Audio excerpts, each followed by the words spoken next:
حذرت من المجالس السرية انتفض، إذا حذرت من عدم التدخل في شؤون الدول أو شؤون ولاة الأمر هنا انتفض، إذا قلت له العالم ليس بحاكم انتفض، إذا قلت له العالم يصيب ويخطئ انتفض. روح اذهب وراجع سلفية، ارجع وتعلم المنهج السلفي. إغاثة الشباب من مخططات السر والضباب، نصائح وتوجيهات آنية بخصوص المخططات الجانية، الغرض منها توعية السلفيين خاصة وللمسلمين عامة، من باب بيان الحق عند أهل السنة وإزهاق الباطل المتخفي تحت عباءات أهل الدمنة. حقائق مخفية، مخططات مأساوية، تقعيدات اتوائية، حق ألبس لباس الباطل وباطل ألبس لباس الحق، تلون، تصيد، تسلط. تابعوا معنا سلسلة إلى متى للشيخ الناصح والعالم الواضح العلامة أحمد بن عمر بن سالم بازمول، أبقاه الله حصنا حصينا في مواجهة فتيل الفتانين ورجيع المرتابين. وأنبه إلى بعض الأمور سريعا. أما الأمر الأول الذي أحب أن أنبه عليه، فهو ما نسمعه أحيانا من بعض السلفيين، أنه مثلا يقول لما يسمع أن فلانا خطأ فلان أو رد على فلان، أو قد يكون انحرف مثلا، فيأتي من يقول فلان لم يعرف السلفية إلا من طريق فلان، فكيف يتكلم فيه؟ فنقول هذا خطأ. كون الله عز وجل يسر هذا الشخص وجعله سببا في هداية شخص آخر، فلا يعني هذا أن هذا الشخص الأول لا يرد عليه الخطأ أو لا يضلل إذا انحرف وخالف الحق معاندا مصرا، فهذا خطأ في المفهوم، وللأسف قد ينتشر عند بعض السلفيين. وكذا يدخل في هذه العبارة قول بعضهم فلان ما اشتهر بين السلفيين إلا من طريق الشيخ الفلاني. طيب ماذا تريد؟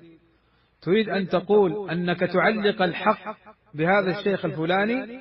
هذا خطأ ومفهوم خاطئ لا ينبغي للسلف أن يقع فيه. للأسف هناك بعض المفاهيم هي للتعصب الذميم والتقليد المقيت ولرد الحق أقرب منها إلى الاتباع والحق واتباع منهج السلف الصالح، كهذه المفاهيم المغلوطة.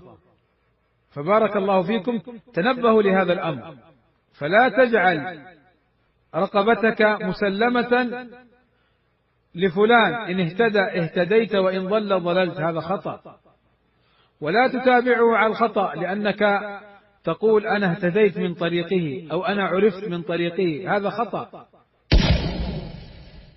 الأمر الثاني الذي أريد أن أنبه عليه، مر معنا سابقا ما يتعلق بالتحذير من بعض المتصدرين وما وقعوا فيه من الأخطاء، فأريد أن أتمم هذا الأمر ببيان أمر مهم، وهو أن هؤلاء المتصدرين لا يحضر عندهم علماء ولا طلاب علم متمكنين، إنما يحضر عندهم غالبا عوام ومبتدئون ونحو ذلك، وكذا يستمع لدروسهم أو يقرأ في كتبهم.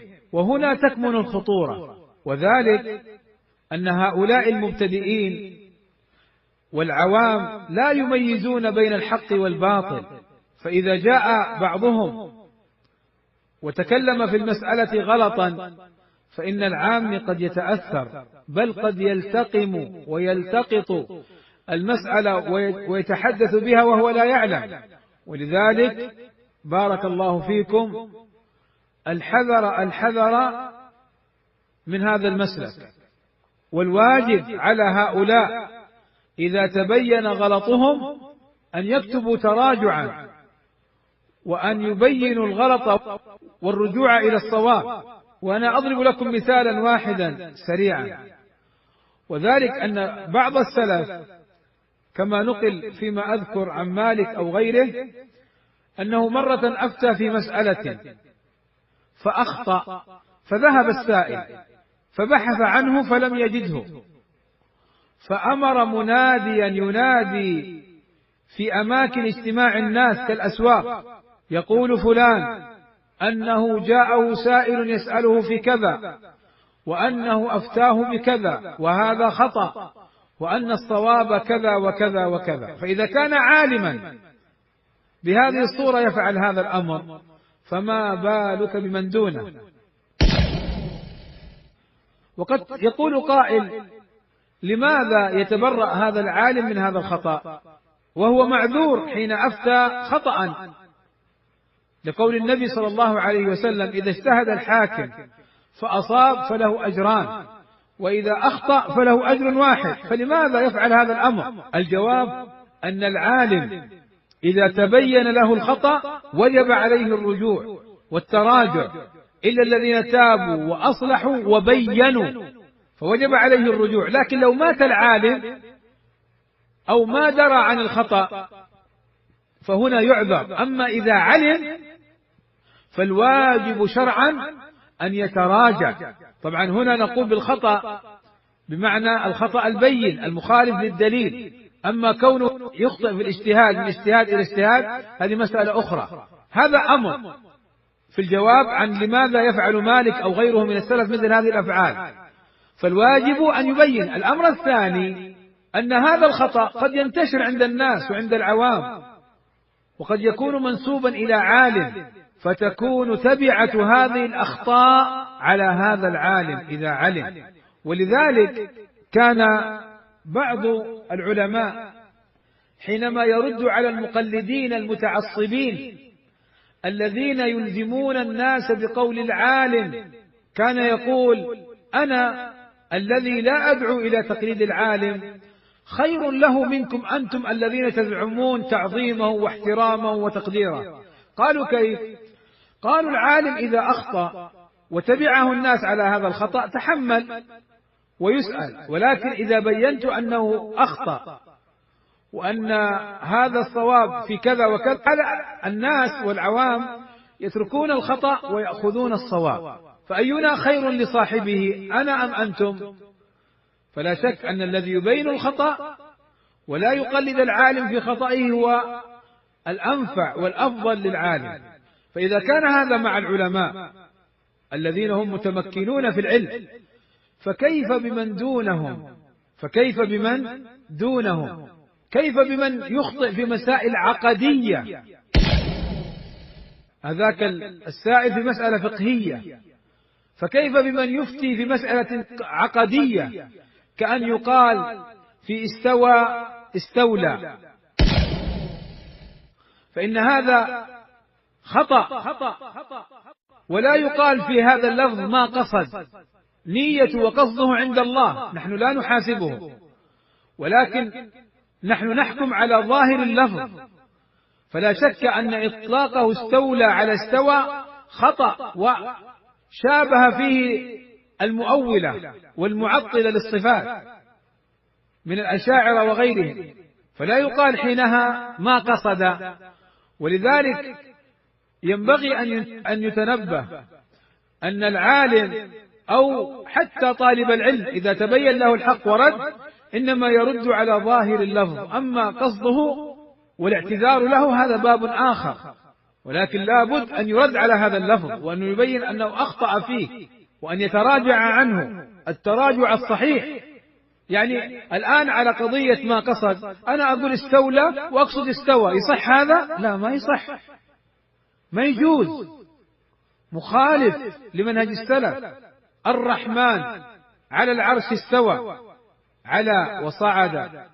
أما أن نقول إنها بمعنى استولى أو أنه استولى على العرش أو استولى على العالمين، هذا كلام باطل، كلام إن كان المتكلم صاحب سنة يدل على جهله وسقوطه في العلم، أنه لا يفهم.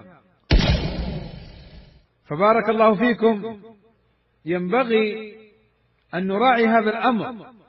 فكيف بالعوام الذين يسمعون مثل هذا الكلام ولا يعرفون لا قصد ولا فصل، وإنما يسمعون الكلام من المتكلم هذا فيتلقفون هذه المعاني الباطلة والألفاظ الباطلة. وكيف بمن يسمع أن الميزان صفة الرحمن؟ فبارك الله فيكم، هذه مسائل دقيقة ومسائل مهمة، أعني التنبيه على هذه الأخطاء.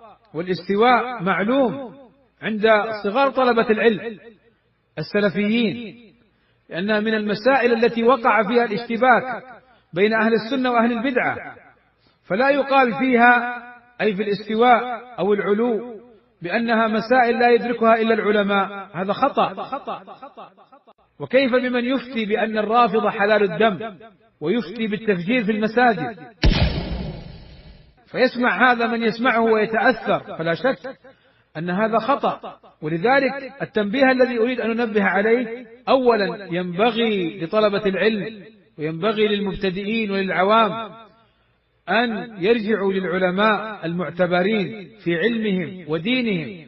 الأمر الثاني، ينبغي لمن أخطأ أن يتراجع التراجع الصحيح، لأن بعض الناس قد يتراجع تراجع فيه لعب، يطعن في الصحابة ثم يقول ما قصد، يطعن في الأحاديث على طريقة المتكلمين وطريقة الأشاعرة والمعتزلة ويقول ما قصد. لا، يجب أن تقول أخطأت في هذا اللفظ وأخطأت في هذا الكلام والصواب كذا وكذا وكذا، كما فعل العلماء في هذا الباب. فبارك الله فيكم، هذه من الأمور التي ما فيها لعب وما فيها محاباة. يجب على المخطئ أن يتراجع، فإذا كان هذا المخطئ كثير الأخطاء في كتبه وأشرطته، فإما أن يجمع هذه الأخطاء خاصة التي تراجع عنها أو التي بينها طلبة العلم، أن يجمعها في كتاب متراجعا. أما أن يتراجع والكتاب أو الصوتيات موجودة بنفس الأخطاء وما حذفت، فإن هذا لا ينفع. صحيح البخاري أحاديث النبي صلى الله عليه وسلم أجمعت الأمة على صحة ما في الصحيحين إلا بعض الأحرف اليسيرة كما قال ابن الصلاح. فهل يقال في أحاديث النبي صلى الله عليه وسلم أن صحيح البخاري إذا أحدث فتنة فإنه يترك؟ ما هذا الكلام منتشر مثل هذا الكلام. تراجع، طيب لابد أن يحذف هذا الكلام وأن يبين بيانا واضحا للناس فإذا بارك الله فيكم لابد أن يبين العالم هذا الكلام. أذكر الشيخ ربيع حفظه الله تعالى في بعض ردوده المكتوبة، وسمعته أيضا من لفظه، لما قيل له يا شيخ ربيع إن سيد قطب تراجع، فخلاص لماذا ترد عليه؟ قال لم يثبت عندي تراجعه، ولو ثبت تراجعه ونرجو هذا، ولكن لا زالت أخطاؤه في كتبه مطبوعة وتطبع والناس يقفون عليه، فكان واجبا علي أن أرد عليه أو كلاما نحوه. فكذلك هذا وسيد قطب عند الناس يعني غير معتبر أصلا إلا شهرة، ولكن ما حد يقرأ في كتبه، الناس ما تحب كتبه. فكيف بمن هو عالم أو طالب علم ويعتبر سلفي ويثنى عليه ويمدح؟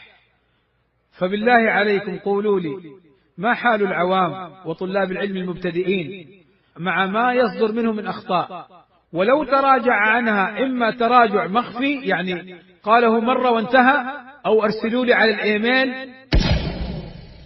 ولا زالت الأخطاء موجودة في الأشرطة والكتب، أو تراجع في الحقيقة هو ليس بتراجع، كان يكون طعن في الصحابي ولم يتراجع التراجع الصحيح بأن يعتذر وكلامي باطل في حق الصحابة، وأنه يجب الإمساك عن أي كلام يشعر بانتقاص أو الطعن في الصحابة، أو واحد يطعن في عالم سلفي كالشيخ مقبل رحمه الله تعالى ويرميه بالخارجية، ثم يتراجع تراجعا هزيلا، أو يطعن في أحاديث الصفات ثم يتراجع بتراجع أشد من أو قريب من خطأ الأول. ولذلك هذه المسألة إخواني بارك الله فيكم أنا أعلم أنها شديدة وصريحة، ولكنه الحق، والحق ثقيل يحتاج إلى قلوب مطمئنة ترضى به. لأن بعض الناس قد يأتي يقول يا أخي خذ حسناته، خذ السنة واترك الباطل. أقول يا أخي أنا ما أتكلم عن عالم وعن طالب علم مميز، أنا أتكلم عن عوام ومبتدئين وعن خطأ منتشر. طيب لماذا لم نقل في فلان وفلان خذ الصواب واترك الخطأ؟ لماذا حذرنا من الأخطاء؟ لأن الخطأ يحذر منه. فدعوا منهج الموازنات ومنهج الألعوبات في باب التقليد وتعظيم الشخصيات. وقد ذكر بعض أهل العلم أن تقديس الأشخاص باب يقود صاحبه إلى الغلو وإلى رد الحق وقبول الباطل. أمور وعجائب ومصائب ومحن وإحن نجدها في الساحة السلفية. المراد التنقية والتصفية، المراد التنبيه، المراد التحذير منها. نعم الحمد لله العلماء موجودون وطلاب العلم موجودون، ولكن أيضا لا بد من التحذير من هذه الأخطاء ومن بيانها للناس حتى يرجعوا إلى الحق وحتى يتبين لهم مسلك السلف الصالح في هذه الأبواب. وأكتفي بهذا القدر، أسأل الله عز وجل أن يرزقني وإياكم الإخلاص في القول والعمل، وصلى الله وسلم على نبينا محمد وعلى آله وصحبه وسلم أجمعين، والحمد لله رب العالمين.